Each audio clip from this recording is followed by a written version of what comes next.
Hello students, a very much welcome to today's class. Welcome to Anubhav batch of class 11th.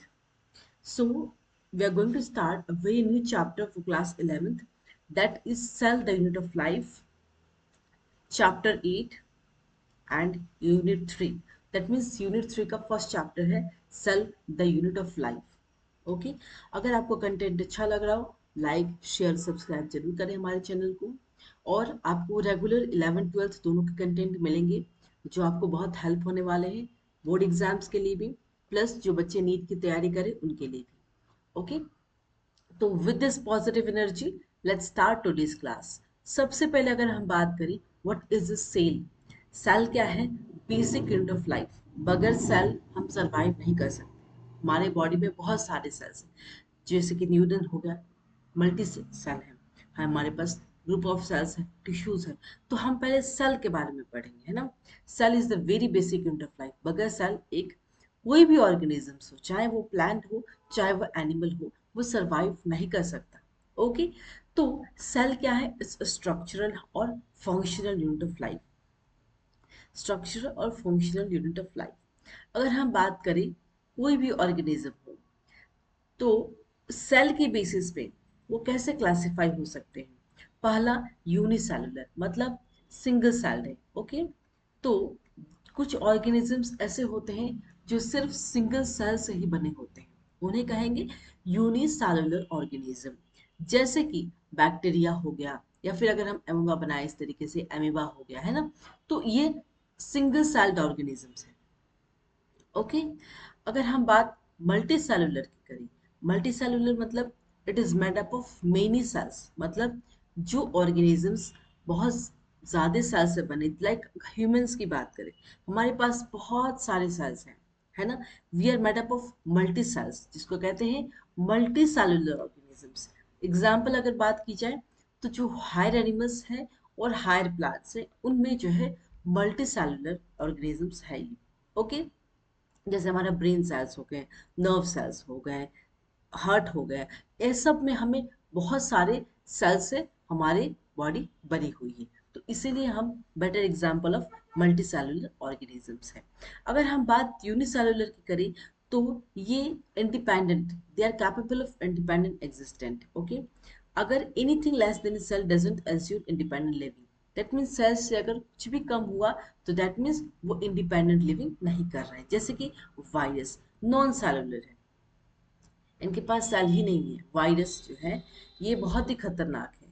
ये अगर ये living cell के अंदर चले गए तो ये लिविंग हो गए होस्ट, नॉन लिविंग सेल के ऊपर ग्रो हो रहे हैं तो नॉन लिविंग हो गए। दैट मीन्स वायरस ना ही लिविंग नॉन नॉन लिविंग है कि नहीं। तो लिविंग सेल के अगर हमारे होस्ट के अंदर वायरस चला गया, उसे हेल्दी बॉडी मिल गई, वो ग्रो करेगा, वो पूरी सेल्स, पूरी हमारी बॉडी सेल्स को डिस्ट्रॉय कर देगा, है ना। तो this is the very basic good example, ठीक है, that is virus non cellular. अब हम बात कर लेते हैं थोड़ा सा about the history of cell. Cell की बात करें तो सबसे पहले रॉबर्ट हुक साइंटिस्ट ने, उन्होंने क्या किया था, एक प्लांट लिया, सपोज एक प्लांट है, उसके कॉक सेल्स जो है डेड सेल से उन्होंने काम किया। कॉक सेल डेड सेल है, तो उन्होंने क्या किया, कॉक सेल्स को काटा, थिन स्लाइस, एक पतला स्लाइस बनाया, और उसे माइक्रोस्कोप में ऑब्जर्व किया। जब माइक्रोस्कोप में उन्होंने देखा, क्या पाया, उन्होंने सेल वॉल को ऑब्जर्व किया, और उन्होंने हनी कॉम्ब जैसे कि जो मधुमक्खी की छत्ता होता है ना, इस तरीके से देखो, इस तरीके से छत्ता होता है, इस तरीके से, हो गया, इस तरीके से मधुमक्खी का छत्ता होता है, और यहाँ मधुमक्खियां बैठी रहती है, इस तरीके से उनका छत्ता, पूरे पूरे जो स्ट्रक्चर है हेक्सागन शेप का स्ट्रक्चर होता है। तो इन्होंने जब इस सेल को, एक प्लांट के सेल को जब इन्होंने कहाँ रखा, माइक्रोस्कोप में रखा, तो उन्होंने हनी कम्प्लेक्स स्ट्रक्चर दिखा, जिसको उन्होंने क्या नाम दिया, सेल का नाम दिया। ओके, दूसरे साइंटिस्ट, इन्होंने क्या किया, एंटन वॉन लीवेंहेक साइंटिस्ट ने, जैसे कि इन्होंने लिविंग सेल में काम किया, रॉबर्ट हुक सर ने क्या किया, डेड सेल पे काम किया, प्लांट के डेड वाले पार्ट में, और रॉबर्ट ब्राउन सर ने क्या किया, उन्होंने क्या किया, न्यूक्लियस को डिस्कवर किया। ओके, न्यूक्लियस में क्या है, हमारा जेनेटिक मटेरियल है। In case of eukaryotes, prokaryotes के बारे में देखेंगे, बहुत ही इंटरेस्टिंग पार्ट, आज सिर्फ प्रोकैरियोटिक सेल के बारे में पढ़ेंगे, नॉट यूकैरियोटिक सेल। ओके, तो अब हम बात करते हैं about the cell theory. Cell theory सबसे famous scientist Mathias Schleiden and Theodor Schwann. Mathias Schleiden क्या है? Is a German botanist in 1838 और ब्रिटिश जोलॉजिस्ट। क्वेश्चन यहाँ कभी कभार आता है ये दोनों साइंटिस्ट के बारे में। मैथियस स्लेडन जर्मन बोटानिस्ट है और थियोडर स्वान ब्रिटिश जोलॉजिस्ट है। इन दोनों साइंटिस्ट ने क्या किया, पहले हम मैथियस स्वेडन की देखते हैं। उन्होंने बताया कि जो प्लांट सेल्स है वो कई तरीके के सेल्स से बनी है, type various types of cells. और वही सेल्स जो है, जो ग्रुप ऑफ सेल्स होंगी, वही सेल्स जो है क्या फॉर्म करेंगी, they form tissue. Okay and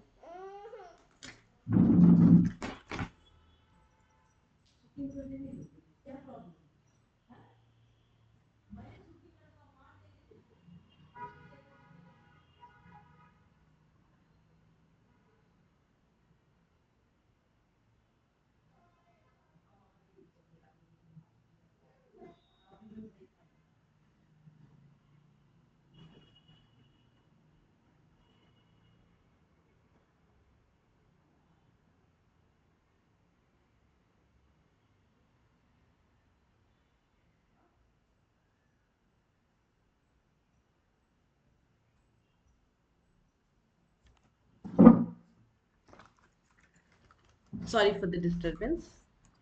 so अगर हम बात करें मैथियस सेडन सर ने क्या कहा था, उन्होंने कहा प्लांट सेल्स जो है डिफरेंट टाइप्स ऑफ सेल्स से बने होते हैं। ओके जो कि उस सेल्स ग्रुप ऑफ सेल्स को हम कहेंगे tissue according to this scientist. उन्होंने ये कहा। अगर थ्योडिस वन की बात करें, उन्होंने कहा सेल्स के पास presence of thin outer membrane है।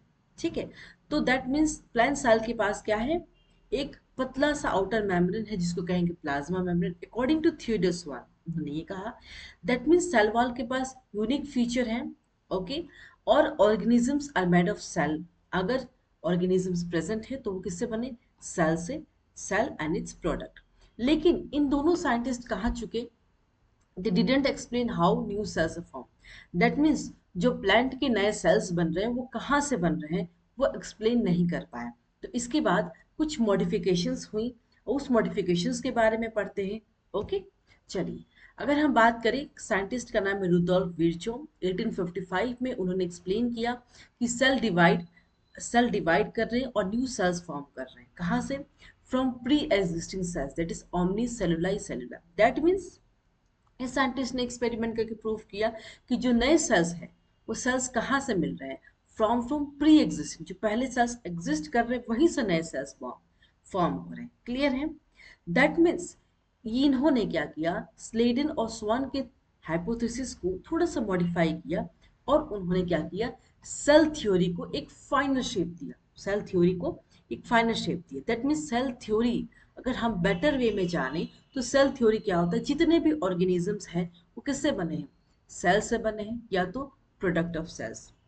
सारे सेल्स कहाँ से अराइज हो रहे हैं, फ्रॉम द प्री एग्जिस्टिंग में। दैट मीन्स जो सेल्स पहले से मौजूद हैं उन्हीं से नए सेल्स अराइज हो रहे हैं।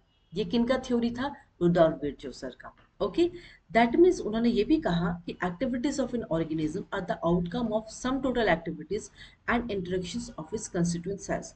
दैट मीन्स जितने भी एक्टिविटीज हो रहे एक ऑर्गेनिज्म का, वो कब हो रहा है, कैसे हो रहा है, that is the outcome of all the activities present and interaction, cells का जो इंटरेक्शन है and the outcome of the all the activities of the organism. यह डिटरमाइन करता है कि सेल्स के बीच के इंटरेक्शन, और अगर आउटकम होता है कितने एक्टिविटीज होते हैं उस सम टोटल का जो आउटकम होगा, that will the depend on the activities of an organism. अगर हम बात करें ओवरव्यू ऑफ सेल की बात करें, तो ओवरव्यू ऑफ सेल में सर ने एक्सपेरिमेंट किया था साइंटिस्ट ने। उसमें उस एक्सपेरिमेंट या एनसीईआरटी बुक में भी दिया हुआ है कि प्लांट सेल और एनिमल सेल को, दो सेल को उन्होंने लिया। प्लांट कहाँ से लिया, ऑनियन, ऑनियन होता है ना प्याज, प्याज के एक, जब हम प्याज को ओपन करेंगे एक पतला सा व्हाइट कलर का लेयर होगा। बहुत ध्यान से सुनिएगा क्योंकि एक्सपेरिमेंट आप 12th में भी कर चुके हैं। आप उसके एक पतले से लेयर को निकालना है। जैसे साइंटिस्ट ने एक्सपेरिमेंट किया तो ह्यूमन का चिक सेल, जो गाल के अंदर जो सेल है हमारा चिक सेल को उन्होंने लिया। और लेने के बाद उन्होंने ये डिसाइड किया ये देखिए एक प्लांट सेल है जिसमें न्यूक्लियस होगा, आउटर लेयर जो है सेल वॉल है जो कि प्रोटेक्शन दे रहा है एक सेल को, प्लांट सेल को। और दूसरी बात, प्लाज्मा मेम्ब्रेन का लेयर है जो inside the layer, inside the cell wall के लेयर क्या है, प्लाज्मा मेम्ब्रेन प्रेजेंट है जो कि प्लांट सेल में प्रेजेंट है। अगर एनिमल सेल की बात करें तो एनिमल सेल में सेल वॉल एब्सेंट होता है। क्लियर है? प्लाज्मा मेम्ब्रेन प्रेजेंट होगा और न्यूक्लियस प्रेजेंट होगा जहां पे हमारा जेनेटिक मटेरियल होगा। दैट मीन्स साइंटिस्ट ने ये कहा, कंक्लूड किया कि on the basis of nucleus के बेसिस पे हम प्लांट्स आई मीन सेल को किस टू टाइप्स में डिवाइड कर सकते हैं। कुछ ऑर्गेनिजम्स प्रोकैरियोट्स हैं, कुछ यूकैरियोट्स हैं। दैट मीन्स प्रोकैरियोट्स मतलब जो जिनके पास वेल डिफाइंड न्यूक्लियस नहीं हो, प्रो मीन्स प्रिमिटिव, ओके, तो ये प्रिमिटिव सेल वाले। और यूकैरियोटिक मतलब ट्रू, ट्रू सेल, ठीक है। दैट मीन्स यूकैरियोट्स के पास वेल डिफाइंड न्यूक्लियस प्रेजेंट है। अगर हम प्रोकैरियोट्स की बात करें तो इनकी न्यूक्लियस इस तरीके से स्कैटर्ड होती है इनसाइड द साइटोप्लाज्म, इस तरीके से स्कैटर्ड होती है। वेल डिफाइंड न्यूक्लियस इनके पास नहीं होता। यूकैरियोट्स की बात करें तो इनके पास एक वेल डिफाइंड न्यूक्लियस होता है जिसमें हमारा जेनेटिक मटेरियल होता है। ठीक है, क्लियर है? चलें आगे बढ़ते हैं। दैट मीन्स कॉमन फीचर्स जो है प्रोकैरियोट्स और यूकैरियोट्स में है, दैट इज प्लाज्मा मेम्ब्रेन है, राइबोसोम्स है और साइटोप्लाज्म है। ये तीन जो है कॉमन फीचर्स प्रेजेंट है both in prokaryotes and in eukaryotes. Cytoplasm क्या होता है? सपोज ये एक सेल है, सेल का जो इनसाइड वाला पार्ट है इस एरिया को हम क्या कहेंगे? साइटोप्लाज्म कहेंगे। क्लियर है? दैट मीन्स जितने भी सेलुलर एक्टिविटीज हो रहे हैं वो कहाँ हो रहे हैं? साइटोप्लाज्म में हो रहे हैं। इनकी साइज क्या हो सकती है? वैरी हो सकती है। माइकोप्लाज्मा जो कि बहुत ही इंटरेस्टिंग एग्जांपल है, आपका नीट पॉइंट ऑफ व्यू से क्वेश्चन आता भी है यहाँ से। माइकोप्लाज्मा की सेल साइज कितनी? बहुत ही छोटी है, 0.3 म्यूएम। ये फॉर द इंफॉर्मेशन आपको ध्यान रखना है। लॉन्गेस्ट सेल हमारा क्या है? नर्व सेल, सबसे लंबा सेल होता है। सबसे लार्जेस्ट बड़ा सेल जो है ऑस्ट्रिच का होता है। और अगर हम बैक्टीरिया की एवरेज साइज देखें 3 to 5 म्यूएम, और आरबीसीज की साइज देखिए तो 7 micrometer in diameter. These are the basic information you have to remember. Okay, so ये देखिए एक टिपिकल यूकैरियोटिक सेल में कैसे दिखते हैं। एक बैक्टीरिया सेल कैसा दिखेगा? ये देखिए फ्लैजेला है जिसके थ्रू बैक्टीरिया मूवमेंट कर रहा है, पीपीएलओ है और वायरसेस है। इनकी साइजेस दी हुई है। अगर हम यूकैरियोटिक सेल में देखिए क्या क्या है, इसमें न्यूक्लियस होगा, राइबोसोम्स होंगे, माइटोकॉन्ड्रिया होगा, है ना। तो यूकैरियोटिक सेल इस तरीके से दिखता है, एक डिफरेंशिएशन के लिए डायग्राम दिया हुआ है। और बैक्टीरियल सेल इस तरीके से दिखता है, इनके पास फ्लैजेला होता है फॉर द मूवमेंट। ओके, चलिए अब हम बात करेंगे अबाउट द प्रोकैरियोटिक सेल जो आज का क्लास का इंपॉर्टेंट पार्ट है। प्रोकैरियोटिक सेल का मतलब होता है जो प्रिमिटिव ऑर्गेनिजम्स थे जिनमें क्या कौन आते हैं? बैक्टीरिया या ब्लू ग्रीन एल्गी जिसको कहते हैं cyanobacteria, mycoplasma, PPLO that is pleuropneumonia like organism. और इनकी साइज क्या होती है? बहुत छोटे होते हैं। जैसे कि यूकैरियोटिक सेल की साइज देखा आपने 10 to 20 म्यूएम है, और बैक्टीरिया की साइज देखिए 1 to 2 म्यूएम। दैट मीन्स बहुत ही छोटा साइज है, ये हम नेकेड आई से नहीं देख सकते। We need a microscope to see those organisms that is bacteria. और ये मल्टीप्लाई बहुत फास्ट होती है, एवरी 20 मिनट्स में ये मल्टीप्लाई हो जाते हैं, ये रिप्रोड्यूस कर जाते हैं, रेप्लिकेट कर जाते हैं, मल्टीप्लाई वेरी फास्ट। ऑर्गेनाइजेशन कैसा है इनका? फंडामेंटली जो है सिमिलर है। इनकी शेप कैसी है? वराई कर सकती है। 4 टाइप्स ऑफ शेप्स है इनके। पहला है रॉड शेप, इस तरीके से रॉड होता है। उस रॉड शेप बैक्टीरिया को क्या कहते हैं? बैसिलस कहते हैं। और कुछ बैक्टीरिया कैसे होते हैं? सर्कुलर शेप में, जिसको कहते हैं कॉकस। सर्कुलर शेप के बैक्टीरिया का नाम क्या बोलते हैं? कॉकस है। दैट मीन्स कॉकस का इस शेप का बैक्टीरिया होते हैं। ओके, तीसरा है कोमा शेप, इस तरीके से जैसे हम लोग कोमा लिखते हैं ना, ऐसे वैसे ही ये कोमा शेप की बैक्टीरिया होती है जिसको कहते हैं विब्रियो। और चौथा है स्पाइरल शेप, इस तरीके से स्पाइरल शेप में बैक्टीरिया होती है उनको कहते हैं स्पाइरिलम। दैट मीन्स जो बैक्टीरिया है जिनकी शेप चेंजिंग नेचर है उनको हम कहेंगे प्लियोमॉर्फिक नेचर के ऑर्गेनिजम्स हैं। और जो सेल वॉल प्रेजेंट है प्लांट सेल में, ठीक है, that means outer to plasma membrane, plasma membrane inside होता है और जो सेल वॉल होता है वो बाहर होता है। दैट मीन्स जो रेड वाला पार्ट है वो प्लाज्मा मेम्ब्रेन है, और व्हाइट बाहर वाला पार्ट है सेल वॉल है। दैट मीन्स वो जो हमारा जो प्लांट सेल है वो उसकी प्रोटेक्शन देने के लिए सेल वॉल की लेयर होती है। दैट मीन्स जो फ्लूइड मैट्रिक्स है, जो इनसाइड के फ्लूइड मैट्रिक्स है, ये क्या है, साइटोप्लाज्म है। क्लियर है। इनके पास कोई डबल मेम्ब्रेन बाउंड ऑर्गेनेल्स नहीं होते। ठीक है। और डबल मेम्ब्रेन बाउंड ऑर्गेनेल्स में क्या क्या होते हैं, जैसे कि माइटोकॉन्ड्रिया हो गया, प्लास्टिड हो गया, न्यूक्लियस। ये तीनों ऑर्गेनेल्स जो है डबल मेम्ब्रेन बाउंड है। इनके बाहर जो है दो मेम्ब्रेन प्रेजेंट होते हैं। क्लियर है। जो कि प्रोकैरियोटिक सेल में एब्सेंट होते हैं। वेरी मच क्लियर, बहुत ही सिंपल वे में, सरल तरीके से। और इनके पास सिंगल मेम्ब्रेन बाउंड ऑर्गेनेल्स भी प्रेजेंट नहीं होते, ना ही डबल ना ही सिंगल। ओके। जैसे कि सिंगल की बात की जाए तो कौन है, एंडोप्लाज्म रेटिकुलम और गोल्जी, लाइसोसोम, वैक्यूल एंड माइक्रोब्यूटिस। इन सब के पास क्या है, सिंगल है, सिंगल मेम्ब्रेन बाउंड ऑर्गेनेल्स है। इनके पास राइबोसोम प्रेजेंट होते हैं, किसमें, प्रोकैरियोट्स में। और राइबोसोम ऐसा ऑर्गेनेल है जिनके पास कोई मेम्ब्रेन ही नहीं है, दैट मींस मेम्ब्रेनलेस। इनके पास, राइबोसोम के पास कोई मेम्ब्रेन्स नहीं होते हैं, दैट मींस ये राइबोसोम कहाँ प्रेजेंट हो रहे हैं, प्रोकैरियोट्स में प्रेजेंट हो रहे हैं। इनके पास वेल डिफाइंड न्यूक्लियस नहीं है। इनका न्यूक्लियस इस तरीके से स्कैटर्ड होता है inside the cytoplasm. Okay, clear. Genetic material कैसा है इनका, नेकेड है। इनके पास जेनेटिक मटेरियल नेकेड है क्योंकि ये स्कैटर्ड है inside the cytoplasm, so they don't required any histone proteins. Clear है। चलिए, हिस्टोन प्रोटीन्स कहाँ पढ़ा था हमने, जब हमने डीएनए पैकेजिंग पढ़ा था वहां हमने हिस्टोन प्रोटीन्स का इस्तेमाल किया था, जो हमें हमारे डीएनए को पैकेज कर रहा था इनसाइड द न्यूक्लियस। क्लियर है। कोई भी टर्मिनोलॉजी आपको कभी भी आई मीन कंफ्यूज नहीं होना है, सारी चीजें बहुत डिटेल्स में पढ़ा रहे हैं। ओके। प्रोकैरियोटिक सेल, एक प्रोकैरियोटिक सेल कैसा दिखता है, ये एक डायग्राम है और ये मैंने बनाया है। अब मैं आपको बताती हूँ सारी चीजों को। ये देखिए, ये न्यूक्लियस है, रेड कलर वाला। ये न्यूक्लियस कैसा है, स्कैटर्ड इनसाइड द साइटोप्लाज्म है। तो इस स्ट्रक्चर को हम क्या कहेंगे, न्यूक्लियोइड और जीनोपोर। Okay, clear. उसके बाद ये जो स्ट्रक्चर है इस तरीके से इनसाइड, ये पहले हम लेयर के बारे में पढ़ लेते हैं। जो बाहर लेयर है ग्लाइकोकैलिक्स, उसके इनसाइड सेल वॉल, उसका येलो वाला लेयर क्या है, प्लाज्मा मेम्ब्रेन। और ये तीनों मिला के क्या करेंगे, सेल एनवेलप। न्यूक्लियर हो गया, जीनोपोर हो गया। और ये जो स्ट्रक्चर है जो इनसाइड सरफेस एरिया को बढ़ा रहा है, ये क्या है, मेसोसोम्स है। इसके डिटेल्स भी पढ़ने वाले हैं। और ये जो व्हाइट कलर है, हमेशा ध्यान रखना है कि जो फ्लैजिला है वो सेल वॉल से ही निकल रहे हैं। देखो सारे मैंने व्हाइट वाले स्ट्रक्चर से बनाए हैं। फ्लैजिला कहाँ से आ रहे हैं, सेल वॉल से। और पिलाई कहाँ से आ रहे हैं, प्लाज्मा मेम्ब्रेन से। ओके। और ये एमआरएनए है, एमआरएनए के ऊपर ये जो एमआरएनए है इसके ऊपर क्या है, ये पॉलीजोम्स कहते हैं। ये राइबोसोम्स प्रेजेंट है on the surface of the mRNA, इसको कहेंगे पॉलीजोम्स, ये पॉलीराइबोसोम्स।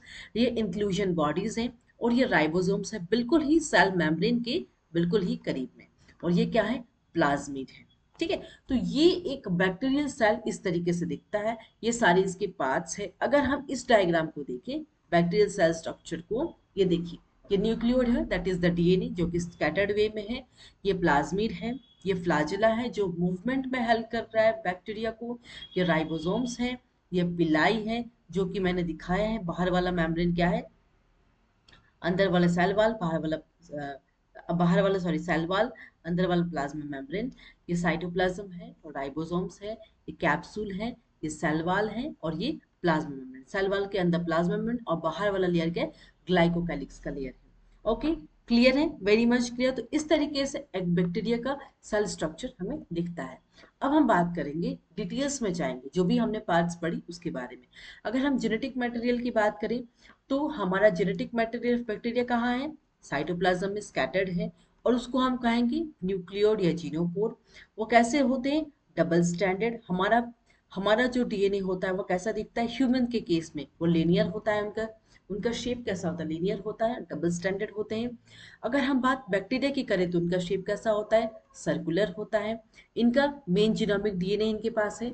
सर्टेन बैक्टीरिया, कुछ बैक्टीरिया के पास एक्स्ट्रा क्रोमोसोमल डीएनए है जिसको कहते हैं प्लाज्मिड। जैसे कि इस स्ट्रक्चर में आप देख सकते हैं प्लाज्मिड। ओके। अगर हम प्लाज्मिड की बात करें तो इनके पास यूनिक फिनोटाइपिक कैरेक्टर्स हैं, लाइक रेजिस्टेंट टू एंटीबॉडीज। ठीक है। और इनके पास circular double standard DNA. Plasmid के पास क्या है, सर्कुलर डबल स्टैंडर्ड डीएनए। अब हम बात करेंगे सेल एनवेलप के बारे में। ठीक है, बाहर वाला हिस्सा हो गया, जेनेटिक मटेरियल हो गया। प्लाज्मिड हो गया। अब सेल एनवेलप में क्या क्या था हमारा, ये बहुत ही कम्प्लेक्स स्ट्रक्चर है, दैट इज केमिकली कम्प्लेक्स। पहले बात करेंगे ग्लाइकोकेलिक्स, जो कि बाहर वाला लेयर था, सारे लेयर इनसाइड की ओर जाएंगे। ओके, तो glycocalyx is the outer most layer, it gives protection. और ये सेल को क्या कर रहे हैं, बैक्टीरियल सेल को बेसिकली ये प्रोटेक्ट कर रहे हैं। And it has the property of adhesion, मतलब ये चिपकने की प्रॉपर्टी होती है। ओके, मैं जाओ जाओ मैं पढ़ा रही हूँ। दैट मीन्स इनके पास क्या है, म्यूकस और पॉलीसैकेराइड है। म्यूकस लेयर क्या है, म्यूकस लेयर जो चिपकने में काम कर रहा है। म्यूकस एक चिपचिपा सा लेयर है ना, स्लाइमी लेयर। ओके, एंड ये टू फॉर्म्स में एग्जिस्ट करते हैं, एक है स्लाइम है, दूसरा कैप्सूल। स्लाइम मतलब लूज लेयर है, दैट मीन्स ये loss of water, water loss को प्रिवेंट करेंगे and nutrient from host cell. Okay, और कैप्सूल की बात करें तो it is a tough covering. Okay, ये बैक्टीरिया को क्या करते हैं, हाइड करते हैं। दैट मीन्स ये बैक्टीरिया को हाइड करते हैं फ्रॉम होस्ट इम्यून सिस्टम। दो लेयर होते हैं, किसके दो लेयर होते हैं, ग्लाइकोकैलिक्स के। पहला क्या है, slime layer, that is loose, it will prevent loss of water and nutrient from host cell. और कैप्सूल होता है जो कि टफ कवरिंग होती है।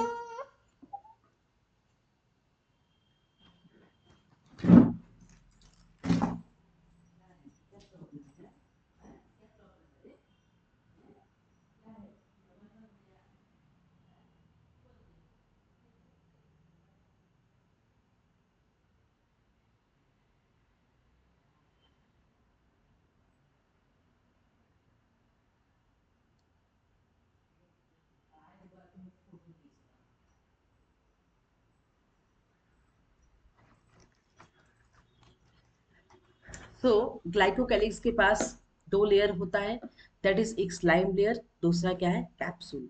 स्लाइम लेयर कैसा होता है, लूज होता है, दैट मीन्स ये वाटर को प्रिवेंट कर रहा है और न्यूट्रिएंट फ्रॉम होस्ट सेल। दूसरा क्या है, कैप्सूल, ये टफ कवरिंग है, बिल्कुल ही हार्ड है। स्लाइम लेयर बिल्कुल स्लाइमी जैसे चिपचिपा टाइप लेयर है। कैप्सूल क्या है, टफ कवरिंग है, दैट मीन्स ये बैक्टीरिया को हाइड करता है from host immune system.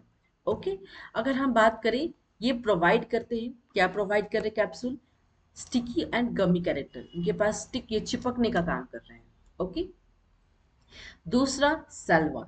Cell wall की बात करें, ग्लाइकोकैलिक्स से इनसाइड लेयर क्या है, सेल वॉल है, उसके इनसाइड क्या, प्लाज्मा मेम्ब्रेन है।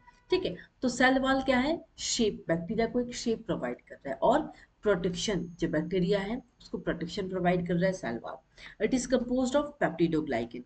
पेप्टिडोग्लाइकेन का मतलब होता है पेप्टाइड, पेप्टाइड मतलब पेप्टाइड किसे बने, प्रोटीन से बने, और प्रोटीन क्या है, polymer of amino acids, amino acids जुड़ के क्या बना रहे, प्रोटीन बना रहे। और ग्लाइकिन का मतलब होता है सुगर लेयर।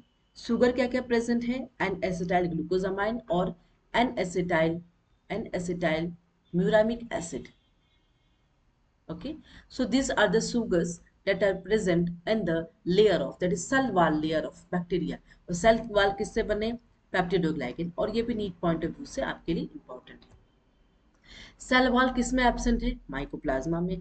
देयरफॉर ये किससे इंसेंसिटिव है, penicillin, therefore it is insensitive to penicillin. That means जो माइकोप्लाज्मा है, सपोज किसी को माइकोप्लाज्मा की इन्फेक्शन हो गई है। ओके, अगर वो एंटीबायोटिक पेनिसिलिन को खाते हैं तो माइकोप्लाज्मा नहीं खत्म होंगे। हमें क्या करना होगा, इनके पास सेल वॉल नहीं है, तो इसी वजह से हमें कोई दूसरी एंटीबायोटिक खानी होगी जो इस माइकोप्लाज्मा को डिस्ट्रॉय कर सके, है ना। तो दैट मीन्स सेल वॉल इनमें एब्सेंट होते हैं, किसमें, माइकोप्लाज्मा में। और पेनिसिलिन जो है इस पे काम नहीं करती क्योंकि इनके पास सेल वॉल नहीं है। क्लियर है। अगर हम based on differences in cell envelope और रेस्पॉन्स टू स्टेनिंग टेक्निक बात करें, तो ये डिफरेंस, ये जो सेल एनवेलप है जो बैक्टीरिया के पास, इस पे इन्होंने स्टेनिंग टेक्निक, एक साइंटिस्ट थे, उन्होंने, क्रिश्चियन ग्राम था, उन्होंने बैक्टीरिया को टू ग्रुप्स में क्लासिफाइड किया था। पहला ग्राम पॉजिटिव, जो स्टेन को रिटेन कर रहे, स्टेन को ले रहे हैं। दूसरा ग्राम नेगेटिव, जो स्टेन को ले नहीं रहे, वो कलरलेस हो जा रहे हैं। तो इसकी टेक्निक को हम पढ़ेंगे। हालांकि आपके एनसीईआरटी बुक में दिया हुआ नहीं है, बट इस टेक्निक को आपको जानना जरूरी है। ओके, तो सबसे पहले हमने बैक्टीरियल स्मीयर को लिया। स्मीयर क्या होता है, हम जब लैब में एक्सपेरिमेंट करते हैं, एक ग्लास स्लाइड पे हमने कहीं से भी, सपोज आपने एक बीकर है जिसमें आपने कहीं से आपने वाटर लिया है, और उसमें आपको चेक करना है कि कौन से बैक्टीरिया प्रेजेंट है, ठीक है। तो उस वाटर से आपने सैंपल लिया, उस बैक्टीरिया को लिया, इस स्लाइड पे रखा और इसका स्मीयर बनाया। ओके, क्या करते हैं हम बैक्टीरिया को, एक लूप होता है, इस तरीके से लूप होता है, इस तरीके से एक पतला सा लूप होता है, उस लूप से हम इस यहाँ से बैक्टीरिया को लेके स्लाइड पे रखते हैं और फिर हल्का सा हीट डाल के उसकी स्मीयर बनाते हैं। एक ग्लास स्लाइड और लेंगे और फिर उसकी स्मीयर बनाने के बाद उसको एयर ड्राई कर देंगे। बैक्टीरिया को हमने स्लाइड पे रख लिया, अब उसको एयर ड्राई, हवा से हल्का हवा डाल के ड्राई कर रहे हैं। उसके बाद उस स्लाइड को हम स्टेन करेंगे। किससे स्टेन करेंगे? Crystal violet, crystal violet colour का होता है, वो क्रिस्टल वायलेट से हम स्टेन करेंगे तो हमारा जो स्लाइड है पूरी तरीके से डार्क ब्लू कलर का हो जाएगा।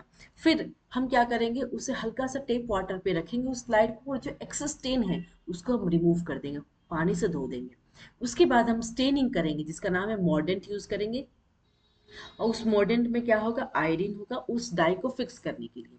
उसके बाद जब हमने स्टेनिंग कर ली, मॉर्डेंट हमने डाल दिया, आयोडीन डालने के बाद हम उसे पानी से नहीं धोएंगे, हम इस किससे धोएंगे, अल्कोहल से धोएंगे, अल्कोहल से हम उसके धोएंगे। धोने के बाद जो क्रिस्टल वायलेट कलर है, दो पार्ट होगा, एक क्या होगा, ग्राम पॉजिटिव होगा जो क्रिस्टल वायलेट कलर को रिटेन कर देगा, वो क्रिस्टल वायलेट हो जाएगा। दूसरा क्या होगा, कलरलेस हो जाएगा। उस कलर, जब कलरलेस हो जाएगा स्लाइड, अगर वो ग्राम नेगेटिव है तो वो कलरलेस होगा, ग्राम पॉजिटिव है तो वो क्रिस्टल वायलेट स्टेन को रिटेन कर लेगा। तो कलरलेस होगा तो उसमें अगर हम सैफरनिन डालेंगे, सैफरनिन को अगर डाल रहे हैं, अगर वो पिंक कलर का हो गया तो ग्राम नेगेटिव हो गया। क्लियर है? तो this is all about gram positive और ग्राम नेगेटिव। ग्राम पॉजिटिव है, ये देखिए सेल वॉल है, बाहर वाला लेयर, ठीक है। तो ग्राम पॉजिटिव में सेल वॉल क्या होता है, थिक होते हैं। ओके, ग्राम नेगेटिव में कैसे होते हैं, जैसे कि मैंने बनाया है, व्हाइट वाला लेयर थिन है, बाहर वाला लेयर जो है ग्राम नेगेटिव में लिपिड का लेयर प्रेजेंट होता है। ध्यान दीजिएगा, ग्राम पॉजिटिव में लिपिड का लेयर नहीं है, इनके पास सेल वॉल है जो किससे बने हैं, पेप्टिडोग्लाइकन से। अब ये जो मैंने बोला कि ये कलरलेस क्यों हो जाते ग्राम नेगेटिव, क्या होता है कि जब हमने अल्कोहल में डुबा दिया, अल्कोहल में डाल दिया, उनके बाहर का लेयर क्या, लिपिड है, तो लिपिड क्या होगा, डिजॉल्व हो जाएगा अल्कोहल में, तो क्या होगा, स्टेन जो है गिर जाएगा और वो कलरलेस हो जाएंगे। ठीक है, लेकिन इनके केस में क्या होता है, ये कलरलेस नहीं होते, पेप्टिडोग्लाइकन स्टेन रिटेन कर रहे हैं। ओके, तो दैट मीन्स इनके पास लिपिड लेयर है, लाइपोपॉलीसैकेराइड, सेल वॉल है, पेप्टिडोग्लाइकन, म्यूरिन और म्यूकोपेप्टाइड। ये क्या है, प्लाज्मा मेम्ब्रेन है। म्यूरिन कंटेंट हाई है in case of gram positive, gram negative के कंटेंट में म्यूरिन कंटेंट लेस है। लिपिड पॉलीसैकेराइड लेयर एब्सेंट है ग्राम पॉजिटिव में और एलपीएस इनमें प्रेजेंट है। जैसे आप देख सकते हैं बाहर वाला लेयर जो क्या है, LPS, that is lipid polysaccharide layer. अब हम बात करेंगे about the plasma membrane. Okay, तो प्लाज्मा मेम्ब्रेन की बात करें तो प्लाज्मा मेम्ब्रेन क्या था, सेल वॉल का इनर वाला लेयर। ये सेल वॉल है तो ये इनर वाला लेयर क्या है, प्लाज्मा मेम्ब्रेन। ये बिल्कुल ही सिमिलर है यूकैरियोटिक सेल से, और इनके पास, इनको क्या चाहिए, it requires absolute requirement of every living organism. Extension, इनके पास एक्सटेंशन है, जैसे कि मैंने कहा प्लाज्मा मेम्ब्रेन का, इसको कहेंगे मीजोसोम्स। और मीजोसोम्स क्या है कर रहे हैं, बैक्टीरिया को रेस्पिरेशन में, रेप्लिकेशन में, एंजाइम्स में और सेल वॉल फॉर्मेशन में हेल्प कर रहे हैं। ओके, और सिक्रेशन में भी हेल्प कर रहे हैं, और सबसे इंपॉर्टेंट पॉइंट ये सरफेस एरिया को इंक्रीज कर रहे हैं फॉर एंजाइम एक्शन। और इसको ये भी कहते हैं ट्यूबुलर या वेसिकल्स या लेमेले कहते हैं। अगर फोटोसिंथेटिक बैक्टीरिया की बात करें तो इनमें अदर एक्सटेंसेस प्रेजेंट हैं जिसको कहते हैं क्रोमैटोफोर्स, और वो क्या करते हैं, कलर देते हैं, दैट मीन्स पिगमेंट प्रेजेंट होते हैं इसमें फॉर फोटोसिंथेसिस। दैट मीन्स इनके पास सरफेस स्ट्रक्चर है, सरफेस स्ट्रक्चर जिसमें हेल्प कर रहे हैं ये। फ्लैजेला इनके पास है फॉर मोटिलिटी, पिलाई है और फिम्ब्रे, इनका कोई रोल नहीं है मोटिलिटी का। अगर फ्लैजेला प्रेजेंट है बैक्टीरिया में तो सीलिया क्या है, यूकैरियोटिक सेल में प्रेजेंट है। फ्लैजेला अगर हम बात करें तो फ्लैजेला हमने डायग्राम में दिखाया, सेल वॉल से एक्सटेंशन हो रही है, ये सबसे इंपॉर्टेंट पॉइंट है, ये ध्यान रखना है। अगर फ्लैजेला प्रेजेंट है तो वो मोटाइल है, अगर फ्लैजेला एब्सेंट है तो वो नॉन मोटाइल है। मेड ऑफ फ्लैजेलिन प्रोटीन, किससे बना है ये, फ्लैजेलिन प्रोटीन से। दैट मीन्स ये हेलिकली अरेंज्ड प्रोटीन मॉलिक्यूल, इस तरीके से इनके पास 3 पार्ट्स होते हैं। फ्लैजेला का जो, हम तो बस इस सिंपल सा डायग्राम बना दिए फ्लैजेला, लेकिन इनके पास 3 पार्ट होते हैं। पहला क्या है, बजल बॉडी, दूसरा हुक है, तीसरा फिलामेंट है। बजल बॉडी में इस तरीके से 4 रिंग्स प्रेजेंट होते हैं, उनका अरेंजमेंट होता है LPSM। अगर इंक्रीजिंग ऑर्डर में देखी जाए तो इस तरीके से इनकी अरेंजमेंट होती है बजल बॉडी में। ओके, ये फ्लाजेला के पार्ट है, फ्लाजेला 3 पार्ट्स में दिखते हैं। क्लियर है, वेरी मच क्लियर। आगे बढ़ते हैं। पिलाई क्या है? पिलिन प्रोटीन प्रेजेंट है इनमें, और ये मेटिंग, बैक्टीरिया जब मेटिंग कर रही है, कंजुगेशन को ही मेटिंग होती है बैक्टीरिया की, पिलाई कंजुगेशन में हेल्प कर रही है, अब मेटिंग रिप्रोडक्शन में हेल्प कर रहे हैं बैक्टीरिया को। फिम्बरी का काम क्या है? ये ब्रिस्टल लाइक स्ट्रक्चर है, और ये सेल से, जैसे स्प्राउटिंग होती है, अगर हम हरी वाली जो गोटा मुंह रख देते हैं, स्प्राउट होता है, ठीक उसी तरह फिम्बरी का काम क्या? छोटे छोटे ब्रिस्टल लाइक स्ट्रक्चर है, सेल से स्प्राउट हो जाते हैं, और इनका काम क्या है? अटैचमेंट करना, दूसरे सेल से अटैच करना फिम्बरी का काम है। राइबोसोम की बात करें तो ribosome is the protein factory, ये प्रोटीन के सिंथेसिस में हेल्प कर रही है, और ये सबसे स्मॉलेस्ट ऑर्गेनल है, 15/20। किससे कंपोज्ड है? RRNA, that is ribosomal rRNA plus proteins, और ये they found attach to plasma membrane. Okay, तो ये जो है सबसे इंपॉर्टेंट नीड के लिए ये है, प्रोटीन फैक्ट्री है राइबोसोम, प्रोटीन के सिंथेसिस में हेल्प करी, सबसे स्मॉलेस्ट ऑर्गेनल है, और इसमें अगर 70s प्रोटीन प्रेजेंट है, जो स्मॉलर है उसे कहेंगे 30s, दैट इज स्वेदबर्ग यूनिट, और जो लार्जर है उसे कहेंगे 50s, दैट मीन्स ये दो यूनिट मिलके प्रोकैरियोटिक सेल की राइबोसोम्स को कंपोज करते हैं। क्लियर है? तो आज का क्लास यहीं तक था अबाउट द सेल और सेल थ्योरी के बारे में। Will meet you in the next class. अगर आपको कोई भी डाउट्स है तो आप कमेंट सेक्शन में कमेंट कर सकते हैं, ठीक है? सो मिलते हैं नेक्स्ट क्लास में। Thank you all of you.